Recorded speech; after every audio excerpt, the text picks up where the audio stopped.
ఓం శ్రీ గురుభ్యో నమ. ఓం శ్రీ మాత్రే నమ. జూన్ నెలలో మేషాది ద్వాదశ రాశుల వాళ్ళకి ఎలాంటి ఫలితాలు జరగబోతున్నాయి గోచార రీత్యా తెలుసుకునే ముందు ప్రధానంగా గ్రహగమన గతులు ఏ విధంగా ఉన్నాయి. జూన్ 2వ తారీఖున దేవగురువైన బృహస్పతి మిథున రాశి నుంచి కర్కాటక రాశిలోకి సంచారం చేయటం, రాహు కుంభరాశిలోను, కేతు సింహరాశిలోను, శని మీనరాశిలో సంచారం చేయటం, అలానే జూన్లో కుజుడు మేష వృషభ రాశుల్లో సంచారం చేయటం, రవి వృషభ రాశిలోను మిథున రాశిలోను సంచారం చేయటం, బుధుడు వచ్చేటప్పటికల్లా మిథున కర్కాటక రాశుల్లో సంచారం, శుక్రుడు మిథున కర్కాటక రాశులు అంటే శుక్రుడు బుధుడు మిథున కర్కాటక రాశిలో సంచారం చేయటం, అలానే గురువు కూడా కర్కాటక రాశిలోకి సంచారం చేయటం. అంటే ఇది గ్రహస్థితి.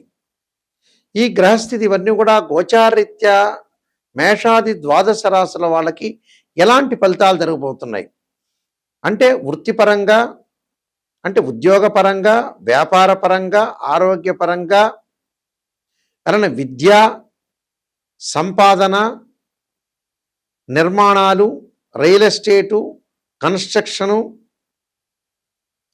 వివాహాలు, శుభ కార్యక్రమాలు ఎలా జరగబోతున్నాయి అంటే మంచి చెడుల యొక్క మిశ్రమాలు ఏ విధంగా జరగబోతున్నాయి జూన్ నెలలో, ఎలాంటి పరిహారాలు తీసుకుంటే మనకు మంచి జరుగుతుంటుంది, ఏ రాశుల వాళ్ళకి శుభము అశుభము జరగబోతుంది, వాళ్ళు ఎలాంటి నిర్ణయాలు చేయాలి, ఎలాంటి పరిష్కార మార్గాలు చూడాలి, ఏమేం పనులు చేయకూడదు, ఏ పనులు చేయొచ్చు, వ్యాపారం చేయొచ్చా, ఉద్యోగంలోకి వెళ్ళొచ్చా, పెట్టుబడులు పెట్టచ్చా, షేర్ మార్కెట్లో శుభ కార్యక్రమాలు చేయొచ్చా, బంధుమిత్రులతో ఎలా ఉండాలి, ఏ విధంగా నడుచుకోవాలి, ఎలాంటి ప్రయత్నాలు చేస్తే లైఫ్లో సక్సెస్ అవుతుంది అనే విషయాలన్నీ కూడా మనం జూన్ నెలలో గోచార రీత్యా మనం తెలుసుకుందాం. మేషాది ద్వాదశ రాశుల వాళ్ళకి ఏ విధంగా ఉండబోతుంది, సింహరాశి వారికి జూన్ మాసంలో ఏ విధంగా ఉండబోతుంది. సింహరాశి వారికి వచ్చేటప్పటికల్లా వీళ్ళకి ఈ ఏదైతే మనకి కర్కాటక రాశిలో గురువు యొక్క ఫలితం వల్ల కొంత డబ్బులను నియంత్రణ చేసుకోవాలి, ఖర్చులు అనేవి కొంచెం తగ్గించుకోవాలి, అలానే వ్యాపార పరంగా ఉద్యోగ పరంగా మద్దతు అనేది లభించినా వ్యాపార పరంగా కూడా కొన్ని ఇబ్బందులు రాకుండా, జాయింట్ వ్యాపారాల ద్వారా కొన్ని ఇబ్బందులు రాకుండా చూసుకోవాలి. విద్యార్థులు ఉన్నత విద్య కోసం ప్రయత్నం చేస్తుంటే గట్టిగా కృషి చేస్తే మాత్రం అయ్యే అవకాశం అనేది ఒకటి ఉంటుంది. ఎందుకంటే బాగా కష్టపడాలి, వేరే వ్యాపకాలన్నీ కూడా తగ్గించుకొని ముందుకు వెళ్ళాలి. అయితే వీళ్ళకి ఈ రాశి వారికి వచ్చే సింహరాశి వాళ్ళకి వచ్చేటప్పటికల్లా ఏదైతే మనకి జూన్ 15వ తారీఖు తర్వాత మిథునంలో బుధ శుక్రుల యొక్క ఫలితం వల్ల బాగుంటుంది. అంటే జూన్ 15వ తారీఖు నుంచి 30వ తారీఖు వరకు కూడా అనుకూలంగా ఉంటుంది. అంటే ద్వితీయార్థంలో బాగుంటుంది. ద్వితీయార్థంలో వివాహ శుభ కార్యక్రమాలు జరుగుతాయి, నూతన వ్యాపారాలు ప్రారంభం చేయొచ్చు, వ్యాపార పరంగా అధిక లాభాలు కలుగుతాయి, ఉద్యోగ ప్రయత్నాలు కూడా ఖచ్చితంగా సక్సెస్ అవుతాయి, అనుకూలంగా ఉండే అవకాశాలు ఎక్కువ ఉంటాయి. ఎందుకంటే ద్వితీయార్థంలోనే రవి బుధుడు శుక్రుడు మిథున రాశిలో సంచారం చేస్తాడు. ఈ సింహరాశి వాళ్ళకి చాలా అనుకూలమైన ఫలితాలు జరిగే అవకాశాలు, అంటే 3 గ్రహాలు చాలా అద్భుతంగా ఉంటాయి. కాబట్టి ఉద్యోగము, వ్యాపారము, శుభ కార్యక్రమాలు, వాహనాలు కొనుగోలు చేయటం అన్నీ కూడా అనుకూలంగా ఉంటాయి. గృహ నిర్మాణం చేపట్టే అవకాశాలు ఎక్కువ ఉంటాయి. ప్రేమించిన యువకులు కూడా వివాహం చేసుకునే అవకాశాలు ఖచ్చితంగా ఉంటాయి. విదేశాలకు వెళ్ళే అవకాశాలు కూడా బాగా ఉన్నాయి. కంపెనీ త్రూ కూడా విదేశాలకు వెళ్ళటం ఒకటి, అనుకూలమైన వాతావరణం జరిగే అవకాశాలు ఎక్కువ ఉంటాయి. కాబట్టి ఈ సింహరాశి వారికి సప్తమంలో రాహు యొక్క ఫలితం వల్ల భార్యాభర్తల మధ్యలో చికాకులు రాకుండా చూసుకోవటం చాలా మంచిది.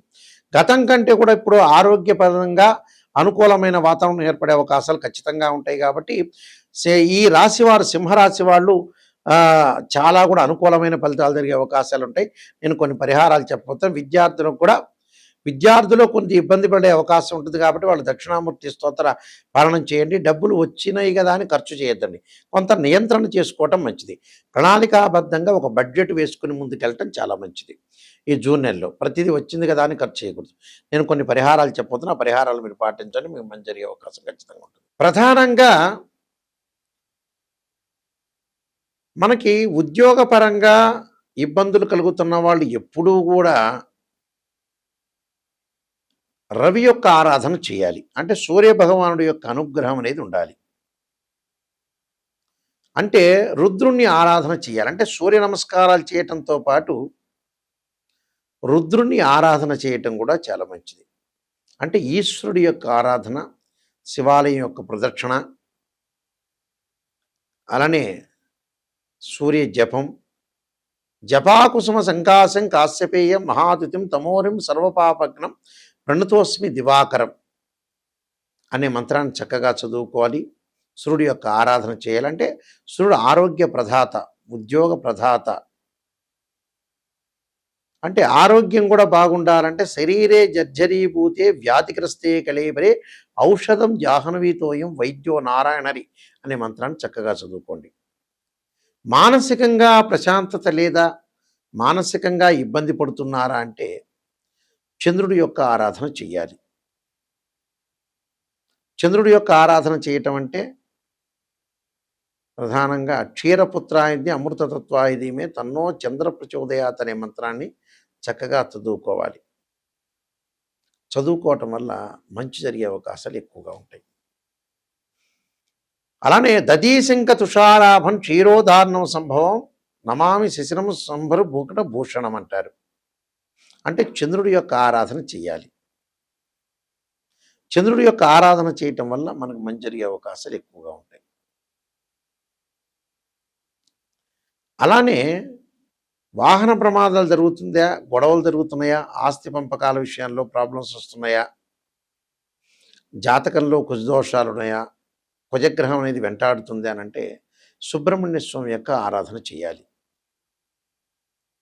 సుబ్రహ్మణ్య స్వామి యొక్క ఆరాధన, సుబ్రహ్మణ్య స్వామి యొక్క అష్టకాన్ని చదువుకోవాలి. తత్పురుషా విద్యే మహాసేనాయుధిమే తన్నో షణ్ముఖ ప్రచోదయాత్ అనే మంత్రాన్ని చక్కగా చదువుకోవాలి. 2 జంట సర్పాలను దానం చేయాలి. రాహుకాలంలో మంగళవారం రోజున దీపం పెట్టాలి. అంటే రాహుకాలంలో దీపం పెట్టడం వల్ల కూడా మనకు మంచి జరిగే అవకాశాలు ఖచ్చితంగా ఉంటాయి. అలానే బుద్ధి వికసించట్లేదా, ప్రణాళికాబద్ధంగా రూపొందించుకోవట్లేదా అంటే బుధుడి యొక్క ఆరాధన చేయాలి. బుధవారం రోజున గణపతి యొక్క ఆరాధన, గణపతిని ఆరాధన చేయాలి. అది ఎలాంటి గణపతిని ఆరాధన చేయాలి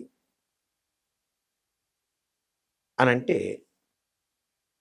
గకార అష్టోత్తరంతో స్ఫటిక గణపతిని కానీ, నవగ్రహ గణపతిని అంటే నవగ్రహ ధాన్యాలతో చేసిన ధాన్య గణపతిని కానీ, పగడపు గణపతిని కానీ, ఎమరాల్డ్ స్టోన్తో చేసిన గణపతిని కానీ ఆరాధన చేయాలి. ఎమరాల్డ్ స్టోన్తో చేసిన గణపతి అయితే చాలా బాగుంటుంది. బుధవారం రోజున ఉపవాసం ఉండటం, గణపతి దేవాలయాలకు ప్రదక్షిణ చేయటం, పిల్లలకి పుస్తక దానం చేయడం చాలా మంచిది. ధనం కలిసి రావట్లేదా, విద్యలో అనుకూలంగా ఉండట్లేదా, ఎంత డబ్బు వచ్చినా కూడా ఖర్చు పెడుతున్నారా అంటే గురువుకి అంతరిక్ష దేవత అయిన తారామహాదేవి యొక్క స్తోత్ర పాలనం చేయడం చాలా మంచిది. అలా తారామహాదేవి యొక్క స్తోత్ర పాలనం చేయాలి. గురువు యొక్క ఆరాధన, దత్తాత్రేయ స్వామి యొక్క కవచం, దత్త కవచాన్ని చదువుకోవటం కూడా చాలా మంచిది. అలానే వివాహ శుభ కార్యక్రమాలు కావట్లేదా అంటే శుక్రుడు యొక్క ఆరాధన చేయటం, కమలాదేవి యొక్క స్తోత్ర పాలనం చేయాలి. కమలాదేవి యొక్క స్తోత్ర పాలనం చేయటం వల్ల అనుకూలంగా జరుగుతుంటుంది. ఎల్నాటి శని, కంటక శని, పొంగు శని, అర్ధాష్టమ అష్టమ శని, శని మహర్దశలు బాగుండట్లేదా, దక్షిణాకాళి యొక్క స్తోత్ర పాలనం చేయటం, శనికి నల్లని ద్రాక్షారసంతో అభిషేకం చేయటం మంచిది. విదేశాలకు వెళ్ళట్లేకపోతున్నా, రాహుకేతుల యొక్క దోషం ఉంది అనంటే రాహుకి కేతువులకి ధూమవతి చిన్నమస్తాదేవి యొక్క స్తోత్ర పాలనం చేయటం, నవనాగా మండల పూజ చేయటం, నాగరాజాయుధే పృథ్వీధరాయుధీమే తన్నో సర్ప ప్రచోదయాత్ అనే మంత్రాన్ని మినుములు ఉలవలు దానం చేయటం చాలా మంచిది. ఇలా చేయటం వల్ల విదేశాలకి వెళ్ళలేని వాళ్ళు, జ్ఞానం కలగలేని వాళ్ళు, ఆటంకాలు కలుగుతున్న వాళ్ళందరికీ కూడా ఈ స్తోత్ర పారణం చేయటం వల్ల వీళ్ళకి మంచి జరిగే అవకాశాలు ఖచ్చితంగా ఉంటాయి. ఇవన్నీ కూడా మీరు పాటించాలి. ధనపరంగా ఇబ్బందులు కలుగుతున్న వాళ్ళు ఖచ్చితంగా యక్షాయ కుబేరాయ వైశ్రవణాయ ధనధాన్యాధిపతే ధనం ధాన్యం సమృద్ధిమే దేహిమే దాపైస్వ అనే మంత్రాన్ని, అలానే ఆరోగ్యపరంగా ఇబ్బందులు కలుగుతున్న వాడు శరీరే జర్జర్యుభూతే వ్యాధిగ్రస్తే కళేబిరే ఔషధం జాహ్నవీతోయం వైద్యో నారాయణ హరి అనే మంత్రాన్ని కూడా చక్కగా చదువుకోవాలి. చదువుకోవటం వల్ల మంచి జరిగే అవకాశాలు ఖచ్చితంగా ఉంటాయి. అంటే ఇవన్నీ కూడా పాటించాలి. ఇవన్నీ కూడా రెమెడీస్ చేసుకోవటం వల్ల మనం మంచి జరుగుతుంది. కానీ జాతకాన్ని చెప్పించుకునేటప్పుడు ఎప్పుడూ కూడా కేవలం పాజిటివ్నే కాదు, నెగిటివ్ని కూడా ఆలోచన చేయండి. ఒక ఆస్ట్రాలజర్ని అప్రోచ్ అయ్యేటప్పుడు అన్నీ పాజిటివ్ అనుకోవద్దండి. మనం ఏదైతే నెగిటివ్ తెలుసుకుంటామో ఆ నెగిటివ్లోంచి మనం పాజిటివ్ రావచ్చు. పాజిటివ్ తెచ్చుకోవాలి. నెగిటివ్లోంచి పాజిటివ్ అయిపోతుంది మనకి. అప్పుడే మనకు మంచి ఫలితాలు జరుగుతాయి. అంటే ఎప్పుడు కూడా అసత్య ధోరణిలో ఉండకూడదు, సత్య ధోరణిలో ఉండాలి.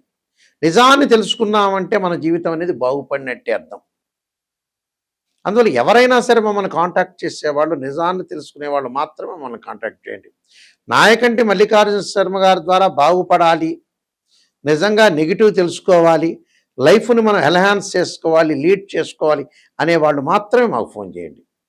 నేను కాలసర్పయోగము, కాలసర్పయోగ చంద్రిక, రాహుకేతులు, ఛాయాగ్రహాలు, స్వప్నశాస్త్ర ఫలదీపిక, బృహత్ పరిహార సింధు, పుత్రగణపతి వ్రతము, సర్వదేవతా గోత్రములు పార్ట్ 1 పార్ట్ 2, నవగ్రహ దోషాలకి 12 మహా అమ్మవారి యొక్క పారాయణాలు, అలానే వివాహ మార్తాండం, వివాహ చంద్రిక, వివాహ మార్తాండం, జాతక చంద్రిక, బృహత్ పరిహార సింధు, స్వప్నశాస్త్రము, ఇలాంటి నెంబర్ ఆఫ్ ఆస్ట్రాలజీ బుక్స్ రాశాను.